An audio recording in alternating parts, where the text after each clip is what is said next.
メジャー翻訳速報。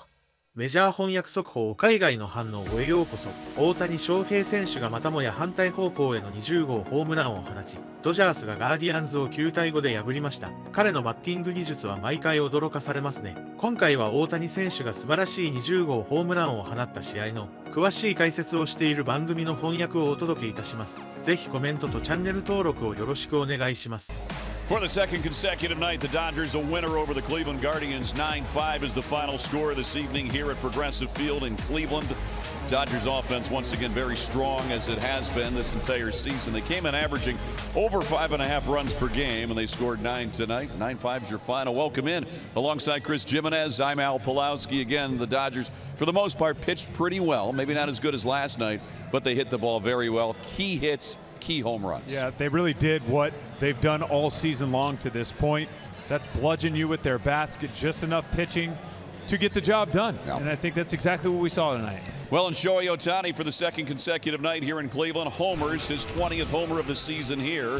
It was not the first inning that he did it. This is when the ball just kept carrying. Yeah, I mean, again, this is what an elite hitter does. Like, you feel like you make a pitch. If you see Tanner Bibee's reaction here, he's looking at this ball. I was watching Stephen Kwan go back. As soon as I see him stand straight up, I thought to myself, wow, there's no way this ball goes out right there. Right? There are very few players that can hit the ball out opposite field at this ballpark from the left-handed batter's box. He happens to be one of them. And it was a high towering drive, but it did look off the bat initially like that's going to be a fly out to left field to deep left, and it just kept going. So that helped the Dodgers out to that lead. So they were up 4-0. But then Cleveland came back with Daniel Schneemann. He's hit some good balls here in the last month and a half. He's really smoked them. Smoked this one. 7th home run of the season, a 3-run shot, made it a 1-run game. Yeah, again, this is just mislocation right here out of Dustin May. Got a sinker up in the strike zone. Give Schneemann a lot of credit. Put a really good short swing on this ball that was after a backdoor breaking ball that did not get where it wanted to. I think he got himself into a hitter's count, took advantage of the pitch, and brought us within 1 run at the time. So that made it 4-3. Cleveland was right in this game here, but then again, the Dodgers with some key home runs that I talked about. They got one from Michael Conforto, who's always seems to hit the ball well at Progressive Field, no matter what uniform he's wearing. It's a Dodgers uniform this year. He left the yard here. His 3rd home run of the season in the 6th inning off Hunter Gaddis. Yeah, this is down and into a lefty, not an ideal location, even one that's hitting 180 at the time. You know, this is still a good major league hitter. He put a great swing on the pitch. Again, Hunter's coming back. You know, was on the bereavement list here for a few days, trying to get him some work. Misexecution on a pitch, I don't think that's something we're used to seeing out of Hunter Gaddis, and we probably won't see very often this season. But again, you tip your cap. You make a good pitch or you make a bad pitch and the guy hits you out. It's just kind of the way baseball goes. Like we've been talking about the last couple of days and on the pregame shows, Chris, this lineup is just so deep. They are, yeah. They literally have, we were talking about, they have 5 hitters that are 3 hitters on any other team. They got 5 of them here on this squad. Will Smith was off tonight, but the top 4 are all 3 hitters in this Dodgers lineup. You're right. And again, you got to give this organization credit. They've accumulated a ton of talent. It's cost them a lot of money to do so, but they figured out a way to make these guys all work in the unison that they've done so far. And again, it's why this team is so good. This offense is so deep. They have so much depth from the pitching staff that there's 6, 7, 8 injuries deep right now, and still throwing guys like Dustin May out there at you. It's kind of unfair. Yeah, he's pretty good, as we told you in the pregame. And ultimately, the Dodgers a winner tonight, 9-5 over Cleveland. We'll take a break. When we come back, we'll hear from the manager, Stephen Vogt. Ohtani with home run number 20 on the season. Dodgers a winner by 4. Tonight 9-5. Tanner Bibee didn't pitch a bad game, though. Got 7 strikeouts in 5 innings, 4 runs. But yeah, this is a pretty tough lineup. Let's hear more about Tanner now with the manager, Stephen Vogt. Tanner tonight. I thought Tanner battled. You know, they made him throw a lot of pitches there in the second. Really got his pitch count up. So for him to settle in, give us 3 more innings. You know, I thought he did a good job. A little bit of command issues there at times, getting himself into some tough counts, but really felt like he threw better than what it looked like. You know, so they got his pitch count up and got him out of there quick. I think of Schnee's overall night, because he made that double play when Schnee's having a great year. He does whatever we ask, whatever position. He's hitting unbelievably, great at bats. He's had a lot of hard outs too. You know, Schnee hits the ball hard, so really good to see him get us back into that game, give us some momentum and some life, and we just weren't able to continue to keep it going. Tanner came out strong in that first inning, and I'm throwing it out there. Do you feel like he got so pumped up to get through that maybe he fell off a little bit in that second? Or I'm not sure if that's what led to it. I just know this team over there, they make you work, make you throw a ball over the plate. They foul a lot of pitches off. There's not a ton of quick outs. They make you throw a lot of pitches. So, credit to them for getting his pitch count up. I thought Tanner battled. What do you see from May tonight? Exactly what we thought. He was landing that backdoor sweeper. He threw a lot more cutters than he has all year. We knew he was probably going to throw a lot of them. We didn't think that many. He's got really good stuff. He was, like I said, he was doing the crisscross with the sweeper and sinker down the way, crisscross with the cutter and sweeper in, and hitting the top rail with the four seam. I thought we got things going against them, just weren't able to keep them moving. Did you consider working Ohtani again on the fourth inning? No. Do you know who's going to start tomorrow? We're still working through who's going to throw the first pitch. Colby Allard will be available for length. So Jose continues the hit streak. Just how he does it, going out to steal the bases. I think for everybody that sees him every day, we know how he works. But how remarkable is it that he's able to keep, because he scored a ton of runs, just keep all of this going all at once? Yeah, I mean, Jose's one of the most consistent players in the big leagues. He brings it every day. You saw it in the ninth inning. We're down 6, and he gets an infield single, beats the pitcher to first base. He never quits. You see a lot of players, even big-time players, they hit that ball down 6, they're going to Cadillac it to first, not Jose. The game's not over until there's 27 outs. He's the epitome of what a baseball player is supposed to be, what a superstar is supposed to be. Jose plays the game the right way. We're in agreement here with Stephen Vogt on his assessment of Jose Ramirez as a well-rounded of a baseball player as there has been the past 10 years. No doubt. In this game. And, it's funny, we were talking about this earlier in the week. It's too bad that there's always somebody else in the American League that has an unbelievable season and he gets nipped out of the MVP race, it seems, every year, because he certainly deserves multiple MVP awards with the way he plays. There is no doubt about that. And I think, too, when everything is all said and done and Jose's career here is over in Cleveland, we're going to see him with a plaque in Cooperstown. I would agree. That consistency, what he brings to the table on a daily basis, the hustle, the baseball acumen, the leadership skills, all of that will ultimately get him his due in Cooperstown. I have no doubt about it. I joke about him being a walking, monument, because I do believe we're going to have a monument of him out here next to Jim Thome at some point in time, after he is done playing. I just think we're really, really lucky to be able to see somebody as consistent of a player and a human being as Jose Ramirez. He's got the longest hitting streak for a Cleveland baseball player since 2015, when Jason Kipnis hit in 20 straight. So he's tied with Ramirez and Kipnis for the longest hitting streak since 2000. Has a little way to go yet to catch Casey Blank. He had 26 in a row back in 2007. But with the way Jose Ramirez is swinging the bat right now, I mean, that's the thing. He is on every pitch. I mean, he these really swings, is. and even when he doesn't look like swing. he's on, Right. he's on it. Yeah, he certainly is. He's setting you up. That's what he's doing. And most of his home runs are line drives. They're not these high fly balls. I mean, he is smoking them out when he hits them out. And again, he doesn't necessarily have that Ohtani type power, right? Where he could backside opposite field a home run the opposite way. Not many do. Not many do. You're right. That's true. He is a true unicorn in that sense. But good line drive, contact type swing, something that you've seen Jose do for years now. Yep. That, to me, is what plays in this ballpark really well, and I think that's why we've seen him have so much success. All right, when we come back here on Guardians Postgame, still more on today's game as the Dodgers are a winner 9-5. How about Daniel Schneemann? Yeah, we need some more swings like that one. Absolutely. Left the yard for the 7th time this year. Brought the Guards at the time within 1, but they fall 9-5. Dodgers a winner tonight, 9-5 over Cleveland. Game 3 in this series coming up tomorrow afternoon. We're with you at 12:30 for Guardians pregame. Cleveland will try and avoid the sweep.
Oh, very cool there, and some great shots. And you don't realize that provides just a little bit of a taste of how quick the Major League Baseball game is. If you're not down on the field, you have no idea how quick that game is. And again, I just not that I'm sitting here trying to pump up umpires, because as a former catcher, you have a love-hate relationship. You had your friends and you had your not friends, let's say, exactly. Right? But it does show you how good these guys really are, because that thing is happening at the speed of lightning, and they have to make a decision whether it comes off sound or sight. These guys do a pretty good job. They certainly do. So we appreciate Mike Estabrook wearing that cam. Look for more umpire shots on our broadcast throughout the year. Tomorrow, I think it's at second base. Yeah, we're put it. Carl's Jr. moment of the game, Nomar, it is Shohei Ohtani with his Major League leading 20th home run of the year. He gets a breaking ball, stays back on it, and drives it the other way. I mean, just a pretty swing. I mean, look at that. Look at the way the upper part of his body stays back, stays closed. Even if the hips stay open, he still knows it's like a coil as that front side stays closed, and then he releases. 54 home runs last year for the Big Show. He's on pace for 59, Jerry, his 13th home run here in the month of May. If this dude ended up getting 60 homers and he's pitching in the second half, I mean, he's already doing all-world stuff. We got to go access 360 and break down this home run. Listen, he does so many amazing things. To be able to go oppo taco here is, I can't believe I'm going to say it's almost surprising, but it's not. It's a breaking ball or a cutter the other way, high, towering drive over that left field wall. Look at him stay square, and he's able to get extended. How is he able to get extended? Because he stays back and fires those hands and hips in unison. That's how he's able to get so much power. I just love his approach. Understand, you know what? I'm going to shoot the ball the other way, but if he makes a mistake, I can drive over that wall over 362 feet. He's smiling because he realized, okay, I know I'm good. I know I'm one of the best baseball players ever. But sometimes he surprises himself because, as you know, that's a big wall, okay? And it's a long way. To go that way, pretty impressive. It was really impressive. Well, and Shohei Ohtani is now homered in 3 consecutive games, Nomar, for the second time this month. So this guy, we know he hits it in bunches, and he's been doing that. I mean, don't be afraid. Let's go 4. I'm just saying. I mean, why not, right? He's already done that. So, no, listen, he looks unbelievable. And really last couple of games, getting him on the board early. But at the same time, they're trying to figure out, do we have to intentional walk? You want intentional walk to get to Mookie Betts, Freddie Freeman? And the other thing is when you get guys on base in the bottom of the lineup. That's what was great about that at bat. You pitch to him because you're like, man, Tommy Edmonds already on base. What am I going to intentionally walk Shohei to put a guy in scoring position? So now you have to pitch to him, and he does damage. This is why getting guys on base in front of them, man, will capitalize on the mistake. What's insane about this, okay, unlike last year, this year he's on a pitching program. He's throwing 2 bullpens a week. He has a light bullpen. Then he still has his throwing program. He has to get to the stadium early. And then he has a bullpen session which maxed out, or he's facing live batters, as we've seen. For him to have the strength and the concentration to go out there and continue to perform as a leadoff hitter. Like I said, if this dude hits 60 home runs and then is pitching the way he's going to be pitching, I'm doing 60 push-ups. And 60 push-ups for 60 homers. That's a lot of push-ups, John. And let's not forget, and a new dad. All that. There it is right there. Daddy's strength. Dad's strength. Impressive. Let's go back to Cleveland. Hear from Max Muncy right now with Kirsten in the media. Does it tell you anything about where your swing's at, the path that's I mean, a little bit, but again, I'm getting to the top of the baseball, which is the important thing, and I've been driving it just like I said, I haven't been driving it in the air, and so the other night in New York, 108 just on the ground, several balls hit hard just on the ground or low line drives, and that's not necessarily a bad thing, but yeah, just one of those things where you have to kind of weather it. What were the reads on when you first got on base, stealing second, and then getting home on Andy's little flare? Yeah, stolen base was just, felt like I had something on him. Took a chance. Almost didn't work out, but, thankfully it did. And then the read on Andy's ball, I felt like it was going to go to second base instead. And so they got really good outfielders with really good arms. And so trying to give myself the best chance possible to score right there. You mentioned getting the ball in the air. You did have a couple deep flyouts earlier in the game. Did you feel like it was kind of starting to get there? Yeah, like I said, it was kind of a frustrating night up to that point because I felt like I had several pitches that I should have, driven and just missed them. Still hit them hard, but just missed them getting underneath it. And so, to get that one at the end felt really good. These last 2 games, just does it feel like complete baseball games from the group, and is it like kind of getting back to your guys' true identity on the field? Yeah, maybe a little bit. It's definitely been better. Offensive side has been great. Pitching's been great. You know, we had 2 guys get deep into the game for us, and that's always huge. And the bullpen came in and did their job. You know, not putting too much stress on those guys, and that's the key for us on offense is to, you know, kind of give them a little bit of a lead to work with, and we were able to accomplish that. You mentioned the offensive side. Joey's homered in 3 straight games now. What's it like just being in a lineup with him and watching that happen? It's really cool. A little bit of jealousy, probably.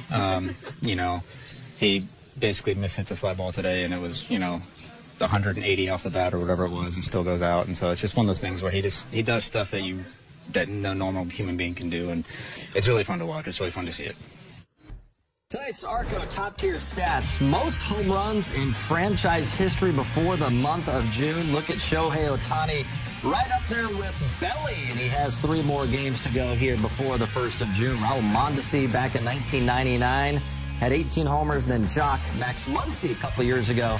And the Hall of Famer Roy Campanella did it 17 times as well. Let's go back to Cleveland after a 9-5 Dodgers win. Dave Roberts with Houston and the media. Dave, we obviously see how hard Michael Conforto has been working, and you recently said that you were talking with the hitting coaches, that something had clicked for him as of late, just for him to get the results today. How encouraging is that for you and also for him, even though he's a veteran in this game? Yeah, I mean, it's just really, I'm sure it was a weight off his shoulders to be able to contribute offensively. I thought the at-bats that he took today, using the big part of the field, I thought the swing looked much better. The bat stayed in the hitting zone much longer. And to get a base hit, to also hit the homer, I really like what I saw, and it's good to see that the work is paying off. Would you say you found just in these last 2 games you're seeing kind of this, how this team is constructed and the makeup of the group, you're seeing it actually play out in these 2 arguably complete baseball games from these 2 wins? Yeah, I do. I think that up and down the lineup, I thought we took some really good at-bats, and, you know, Bybee is a really good pitcher. And for us to get to him the way we did, certainly get the pitch count up in that 2nd inning, and then do what we did against the bullpen was very good to see. And it is something, you know, shows what we potentially can do as an offense when we put a team approach together. And I thought Dustin did a really nice job making sure he got through that 5th inning. And so that was really good. He made the one bad pitch to Schneemann. But, you know, outside of that, I thought he threw the baseball really well. Got another win for him, for us. And I thought Jack and Ben were fantastic again tonight. How much does it add when Michael and Max can kind of contribute like they did tonight at the bottom of the lineup? It does. It's big. Certainly not having Will in the lineup tonight, but for Max to do what he does, I think he's been trending in the right direction. And then obviously hitting a homer tonight. And then, yeah, I mean, Tommy against right-handed pitching should be very good. And I think that we're seeing a lot of signs of life. And it just adds that length that we expected, you know, coming into the season.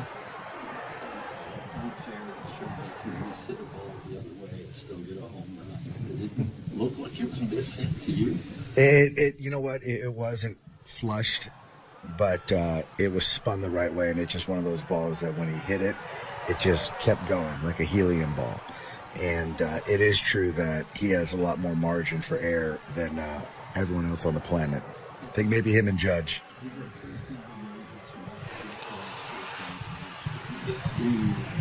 Streak like that. What does it look like? What is he doing? What he's doing is he's swinging at his strikes, and he's taking balls that are not in the hitting zone. And I think that if you look at that stretch, he's walking a lot more too. And so, you know, when he's willing to take the walk and be ready to hit and balls in his hitting zone, that's where you see kind of the slug and when he gets on a tear. Usually power-wise, we don't see this from him until June or July. Was there something that you saw maybe in spring training that power-wise he'd be at 20 at this stage? No, nothing I saw. I do know that he's just been much more disciplined in the strike zone. So, but outside of that, I don't know the reason behind it. Well, the Dodgers had everybody in the starting lineup tonight, Jerry, have a base hit. And when you have guys like Max Muncy, Michael Conforto, even Tommy Edman doing things at the bottom of the lineup, it does start to look like the lineup that Dave Roberts was hoping he would have this year. Absolutely. And what you do is you force that pitcher to be in the stretch against Shohei Ohtani. We talk about just doing little things. Tommy Edman, 2 outs, extends it for Shohei Ohtani. 2-run bomb. The little things like that, 2-run bomb, just like that. And then Max Muncy having great at-bats, getting some knocks, getting walks, and then we saw the 3-run home run late. Look at him! Chin to pocket, still in the base. When you have 1 through 9 having quality at-bats, it puts so much pressure on the opposition. Yeah, in today's game, yes, listen, they scored 9. And listen, their guys were upset that they didn't score more because you left guys on base with the bases loaded, you know. Freddie Freeman's going, really? Struck out that moment, and then Tommy Edman hits into that double play there. So they could have put on more runs. And here they had 9, which is an excellent job up and down through the lineup. This is what we expected from them, and hopefully it continues. いかがでしたでしょうか。大谷選手の20号ホームランは本当に美しいスイングでした。解説者も、ボールがどんどん伸びて飛んでいった。と驚いていましたが、まさにその通りですね。彼の技術は他の選手とは次元が違います。また、マンシー選手の3ランホームランも見事でした。この動画が面白かったと思った方はチャンネル登録、高評価お願いいたします。ご視聴ありがとうございました。